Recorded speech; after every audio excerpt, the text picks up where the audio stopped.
Hello guys, welcome to my channel Medical Bubble. और in today's topic we are talking about the immunity. That is Hindi में इसको रोग प्रतिरोधक क्षमता बोलते हैं और ये काफ़ी अच्छा टॉपिक है जो कि एग्जामिनेशन पॉइंट ऑफ व्यू से बहुत इंपॉर्टेंट है और काफ़ी जम्बल्ड भी है, समझ में नहीं आता तो इसको आसानी से पढ़ना है। तो इम्यूनिटी है क्या? इम्यूनिटी सबसे पहले देखो, एक इम्पोर्टेंट आपको मैं बात बताऊं। सबसे पहली बात ये क्या है कि कोई भी बॉडी में जब मान लो, सबसे पहले क्या है कि कोई भी हम पूरे दिन में कितने सारे पैथोजन से लड़ते होंगे, ठीक है ना, कितने सारे माइक्रो ऑर्गेनिज्म हमारी बॉडी के अंदर एंटर करते होंगे, लेकिन सारे पैथोजन या सारे माइक्रो ऑर्गेनिज्म जो एंटर करते हैं बॉडी के अंदर, वो सारे माइक्रो ऑर्गेनिज्म डिसीज कॉज नहीं करते। तो फिर इसके पीछे क्या है, क्या ऐसा काम हमारी बॉडी कर रही है जो सारे डिसीज, सारे माइक्रो ऑर्गेनिज्म डिसीज नहीं कॉज कर पा रहे? तो उसके पीछे हमारा इम्यूनिटी रोल करती है। तो व्हाट इज द इम्यूनिटी?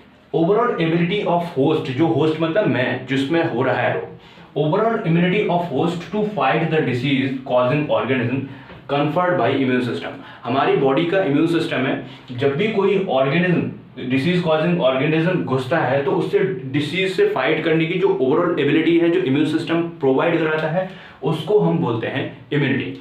अब देखिए टाइप्स ऑफ इम्यूनिटी की बात करते हैं। तो इम्यूनिटी दो टाइप की होती है, एक होती है इननेट इम्यूनिटी और दूसरी होती है एक्वायर्ड। जो आपकी डेफिनेशन के अकॉर्डिंग या आपकी बुक्स में जो दिया हुआ है, that is innate immunity and the acquired immunity.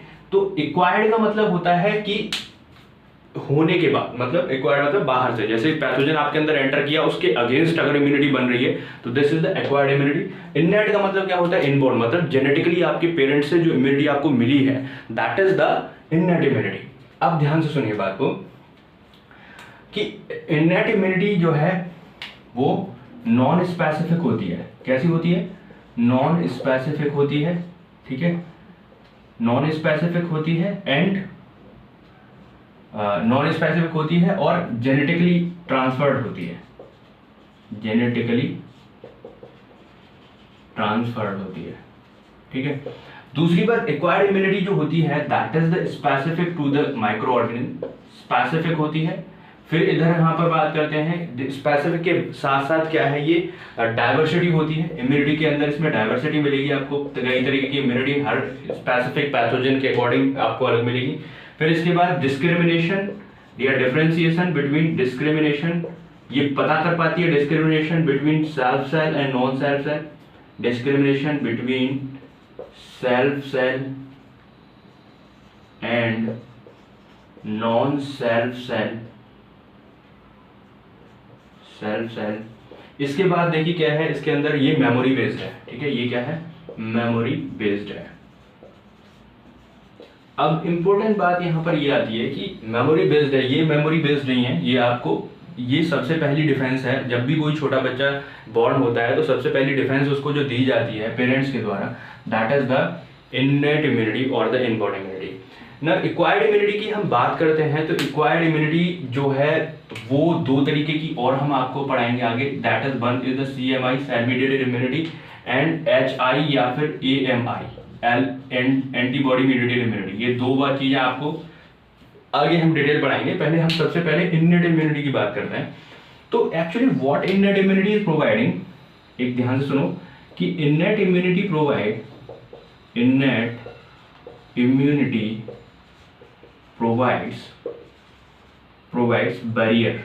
Barrier, कुछ ऐसे बैरियर्स उसने लगा रखे हैं जो बैरियर उसको प्रोवाइड कराती है। तो कौन कौन से बैरियर प्रोवाइड करा रखे हैं उसके बारे में डिटेल पढ़ेंगे हम। तो देखो चार बैरियर के बारे में हम डिटेल पढ़ते हैं जो कि हमें दे रखे हैं। सबसे पहला आपका होता है फिजिकल बैरियर, सबसे पहला क्या है आपका? Physical barrier. उसके बाद दूसरा आपका होता है फिजियोलॉजिकल बैरियर। फिजिकल और फिजियोलॉजिकल अलग अलग है, ध्यान रखना, फिजिकल बैरियर, फिजियोलॉजिकल बैरियर। तीसरा जो है आपका सेल्यूलर बैरियर, सेल्यूलर बैरियर। और चौथा आपका जो होता है that is the cytokines, fourth one is the cytokine. सुनो, physical barrier, number 2 is physiological, number 3 cellular, number 4 is the cytokine. अब इनके बारे में ना डिटेल बात करेंगे थोड़ी सी, तो पहले आप इसको नोट कर लीजिए। ना देखो, अभी हमने क्या पढ़ा? Types of immunity. तो टाइप्स ऑफ इम्यूनिटी मैंने बताया, एक इननेट होती है और दूसरी क्या होती है? एक्वायर्ड होती है, ठीक है। अब देखिए ध्यान से, ये जो इननेट इम्यूनिटी होती है ये क्या करती है? बैरियर्स प्रोवाइड करती है। बैरियर मतलब कोई भी ऐसी रोक जिससे कि कोई भी डिसीज ना हो। तो पहली जो रोक है, जो पहला बैरियर है, पहला जो बैरियर है वो कौन सा है? Physical barrier. फिजिकल मतलब क्या है? बाहरी कोई, ठीक है ना। तो बाहरी फिजिकली बैरियर कौन सा सबसे बढ़िया? आपका स्किन है। एग्जांपल आपको क्या देखना है? स्किन। एग्जांपल क्या देखना है इसमें? Skin is the physical barrier, best physical barrier. क्या करता है कि कोई भी ऑर्गेनिज्म है उसको इन्वेड जो है नहीं होने देता। कोई भी ऑर्गेनिज्म आपकी बॉडी में इन्वेड हो रहा है तो सबसे पहले जो आपको रोकेगा वो कौन रोकेगा? स्किन रोकेगा। फिर इसके बाद देखिए पहला यहाँ पर एग्जांपल, दूसरा इसका एग्जांपल जो रहता है that is the mucus.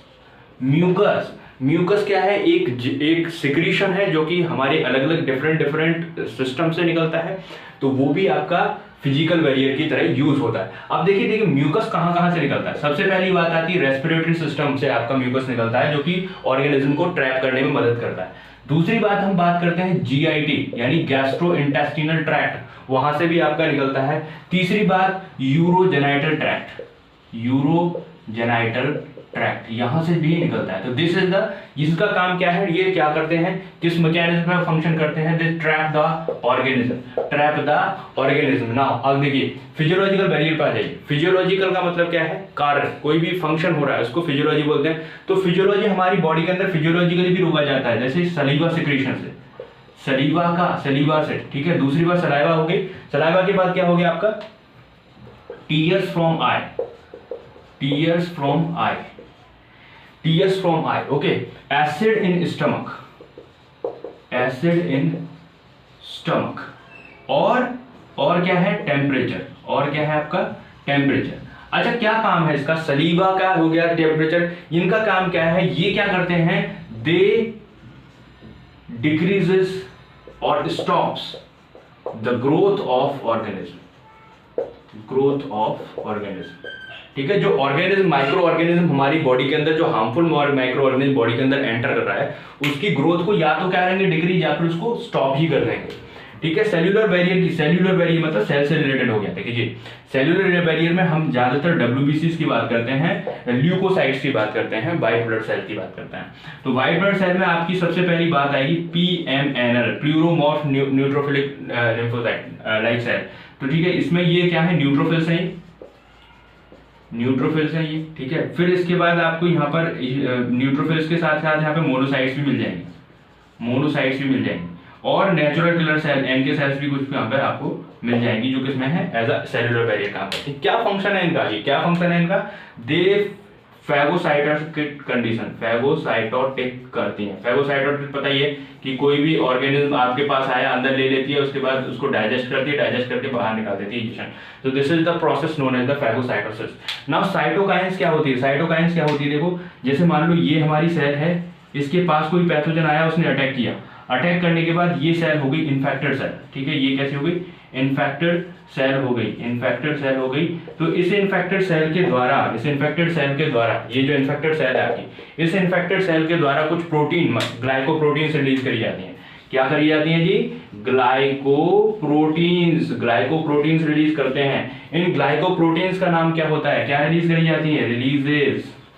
releases glycoproteins. These glycoproteins are known as the interferons. इनको हम क्या बोलते हैं? इंटरफेरॉन्स का क्या काम है? इंटरफेरॉन्स का काम है कि जो अब इन्फेक्टेड सेल हो चुकी हैं वो तो हो गई है, लेकिन अब जो नॉन इन्फेक्टेड सेल हैं उनको बचाया जाए, ठीक है ना। तो ध्यान से सुनेंगे, यहाँ पर साइटोकाइन्स का काम है कि सबसे पहले पैथोजन को अटैक किया, अटैक करने के बाद इन्फेक्टेड सेल हुई, वहां इन्फेक्टेड सेल ने रिलीज किया एक ग्लाइकोप्रोटीन जिसका नाम है इंटरफेरॉन का क्या काम है कि जो आपकी इन्फेक्टेड सेल है वो तो ठीक है, लेकिन जो नॉन इन्फेक्टेड सेल अभी बची हुई हैं उनको बचाया जाए, ठीक है जी। तो ये आपका यहाँ पर पूरा कंप्लीट क्या हो गया? इन्नेट इम्यूनिटी में कुछ और भी होती है, जैसे कि एंटी इन्फ्लेमेटरी बैरियर्स वगैरह हो गए, वो थोड़े से डिटेल हैं, तो बट ये भी इतना जो है पढ़ लेंगे तो बहुत कुछ है। एक्वायर्ड इम्यूनिटी की बात करेंगे, जो कि इम्यूनिटी समझ में नहीं आती है।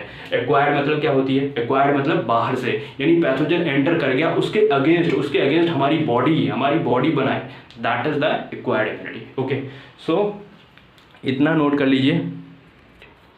नाउ अब हम किसकी बात कर रहे हैं? Now we are talking about the acquired immunity. Acquired immunity is of two type. One of that is the humoral immunity, ठीक है। humoral का मतलब क्या होता है? humoral का मतलब बच्चों ब्लड होता है, ठीक है, it is of blood. Now cell mediated immunity का मतलब क्या होता है कि सेल में सेल्यूलर इम्यूनिटी, सेल के द्वारा प्रोवाइड जो इम्यूनिटी कराई है, that is the cellular immunity.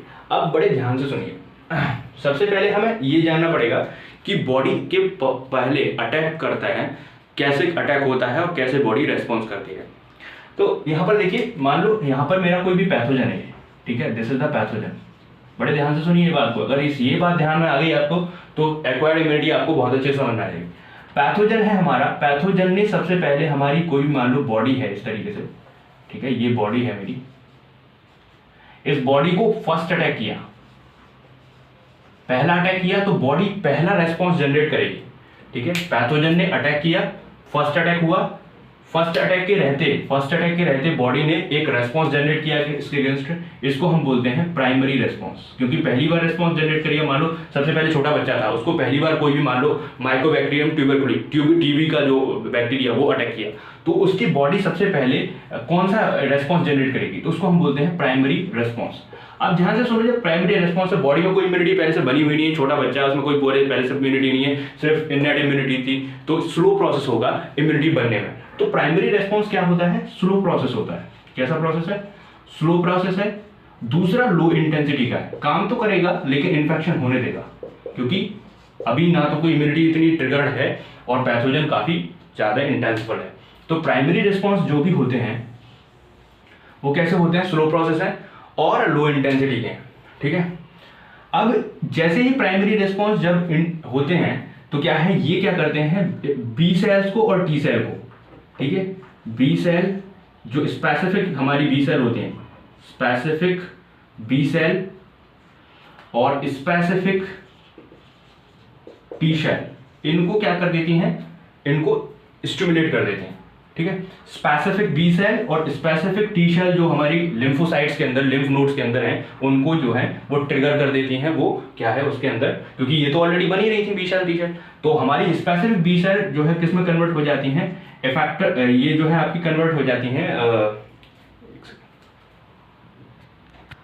हाँ, तो इसमें specific B cell and specific T cell is convert into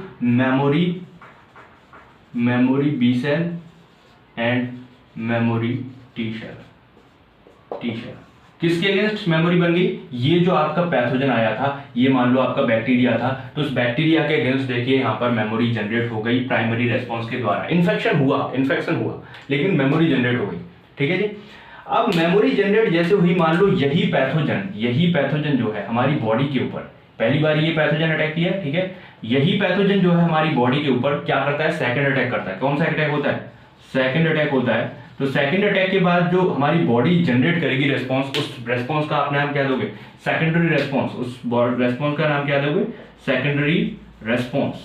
अब ये सेकेंडरी जो रेस्पॉन्स होता है, यहाँ पर ये क्या है, स्लो प्रोसेस है, लो इंटेंसिटी का है, लेकिन यहाँ पर ये होगा, ये कैसा होगा, हाई इंटेंसिटी का होगा, हाई इंटेंसिटी का होगा। और दूसरा बात कैसा होगा, फास्ट प्रोसेस होगा। रीजन क्यों है, फास्ट प्रोसेस क्यों है, क्योंकि हमारी बॉडी के अंदर मेमोरी सेल बन गई है, ठीक है। तो जो मेमोरी सेल बन गई है उसकी वजह से क्या होगा, यहाँ पर ये सेकंड अटैक में क्या होगा, मेमोरी बनी हुई होगी, और वो क्या होगा, ये जो मेमोरी सेल्स हैं इनमें से कुछ, some of B cell T cell, some of them convert into effector B cell और effector T cell, effector B cell and effector T cell.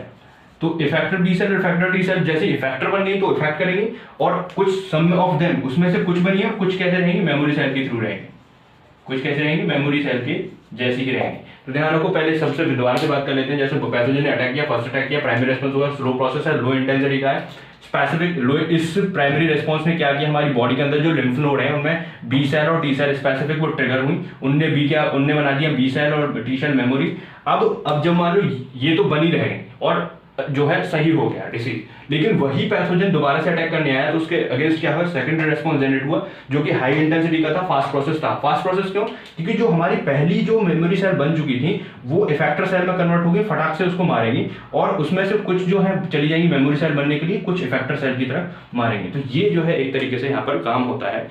तो इसमें हम ह्यूमरल इम्यूनिटी को सबसे पहले पढ़ेंगे इसी जानने के लिए कि ह्यूमरल इम्यूनिटी के अंदर एंटीबॉडी होती है और एंटीबॉडी इसी के बेसिस पर काम करती है।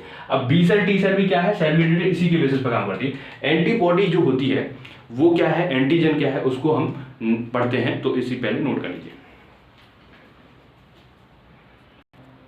अब देखिए ध्यान से, हमने क्या पढ़ा, एक्वायर्ड इम्यूनिटी। एक्वायर्ड इम्यूनिटी कितने टाइप की होती है, दो टाइप की, humoral and the cell mediated immunity. ना ह्यूमरल इम्यूनिटी जो होती है वो क्या होती है, immunity develop in blood. Humoral immunity क्या है, जो इम्यूनिटी ब्लड के अंदर डेवलप हो रही है उसी को हम क्या बोलते हैं, ह्यूमरल इम्यूनिटी बोलते हैं। अब ध्यान से सुनिए, क्या होगा, जैसे मान लो कोई भी पैथोजन, ह्यूमरल इम्यूनिटी जनरेट कैसे होती है, मान लो ये कोई पैथोजन है, ये पैथोजन हमारी बॉडी के अंदर गया और बॉडी के अंदर कहाँ चला गया, ब्लड में एंटर कर गया। सबसे पहले आपको इननेट इम्यूनिटी मारेगी, आपकी स्किन मारेगी, आपकी सलाइवा वगैरह मारेगी। अगर वो भी काम नहीं कर पाई, ब्लड में एंटर कर गया, तो ब्लड के अंदर हमारी इम्यूनिटी काम करेगी। तो pathogen entered into blood, entered into blood. जैसे ही ब्लड में एंटर होगा, तो ब्लड में जैसे एंटर होगा तो क्या होगा, जो लिम्फोसाइट है, जो बी लिम्फोसाइट है वो एक्टिवेट हो जाएगा, बी लिम्फोसाइट एक्टिवेट हो जाएगा और उसके अगेंस्ट एक प्रोटीन बनाना शुरू कर देगा। ठीक है, उसके अगेंस्ट क्या करेगा, स्टार्ट प्रोड्यूसिंग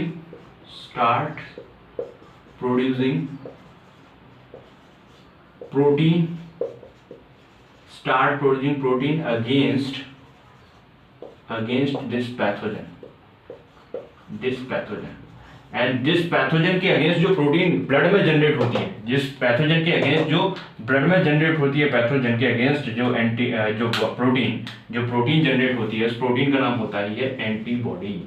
एंटीबॉडी को आपने देखा होगा, antibody is the immunoglobulin, IG से डिनोट करते हैं एंटीबॉडी को। ठीक है ना, तो ग्लोबुलिन क्या है, प्रोटीन है, तो प्रोटीन जनरेट हो रही है। और रेस्ट ऑफ लिम्फोसाइट, मतलब मान लो कि कुछ लिम्फोसाइट इसमें से बी लिम्फोसाइट की मान लो 100% बी लिम्फोसाइट है, तो मान लो 50% इसमें क्या चली गई, एंटीबॉडी बनने के लिए, तो 50% क्या बचती हैं, मेमोरी सेल की तरह। ठीक है, rest of them remain as the memory cell, तो rest of them remains as a memory cell. ठीक है, रेस्ट ऑफ देम उनमें से क्या बनती है, मेमोरी सेल की तरह रहती है। अब देखो बड़े ध्यान से सुनिए कि एंटीबॉडी, एंटीजन क्या है, इसको पहले जान लेते हैं कि what is the antibody, what is the antigen, फिर उसके बारे में पढ़ते हैं। क्योंकि ह्यूमरल इम्यूनिटी, जहां पर ह्यूमरल इम्यूनिटी की बात आती है वहां पर किसकी बात आती है, एंटीबॉडी की बात आती है। ह्यूमरल इम्यूनिटी ही एंटीबॉडी है, एंटीबॉडी ही ह्यूमरल इम्यूनिटी है। तो एंटीबॉडी मीडिएटेड इम्यूनिटी भी बोलते हैं इसको। Humoral immunity is also known as the AMI. AMI मतलब एंटीबॉडी मीडिएटेड इम्यूनिटी। ठीक है, तो एंटीबॉडी एंटीजन के बारे में भी पढ़ लेते हैं। तो देखिए सबसे पहले बात कर रहा हूं मैं एंटीजन की। तो एंटीजन क्या है, antigen are the molecule which when introduce into the body stimulate production of antibody. मतलब कि मान लो यहाँ पर कोई सेल है, यहाँ पर कोई क्या सेल है, इसमें कोई भी पैथोजन एंटर किया तो इस पैथोजन के ऊपर कुछ स्पेसिफिक एंटीजन रहते हैं। इस पैथोजन के ऊपर क्या रहते हैं, कुछ स्पेसिफिक एंटीजन रहते हैं। और जैसे ही वो अंदर जाएंगे एंटीजन, वो मॉलिक्यूल होते हैं एंटीजन। ठीक है, कोई भी प्रोटीन हो सकती है, कोई भी फैट लिपिड कुछ भी हो सकता है। तो जब वो अंदर जाते हैं तो क्या प्रोडक्शन करते हैं, हमारी बॉडी के अंदर एंटीबॉडी का प्रोडक्शन करते हैं। तो मैंने यहाँ पर एंटीजन को तोड़ के देखा, एंटीजन में क्या है, एंटी प्लस जन, यानी एंटीबॉडी जनरेटिंग जो भी मॉलिक्यूल है उसको हम क्या बोलेंगे, एंटीजन बोलेंगे। अब नेक्स्ट वीडियो में हम एंटीबॉडी को डिटेल पढ़ेंगे और सेल मीडिएटेड इम्यूनिटी को पढ़ेंगे, क्योंकि वीडियो लंबी हो जाएगी। तो आप इतना नोट्स बना लीजिए, इसके बाद हम जो है दोनों को पढ़ेंगे डिटेल। तब तक के लिए अगर चैनल पर आप नए हैं तो सब्सक्राइब करिए, बेल आइकन को हिट करिए और शेयर कीजिए और कमेंट में बताइए आपको कि किस पोर्शन को आप में अच्छा लगा, क्या पोर्शन इसमें अभी कमी है, तो फोकस करिए। ठीक है, मिलते हैं नेक्स्ट में।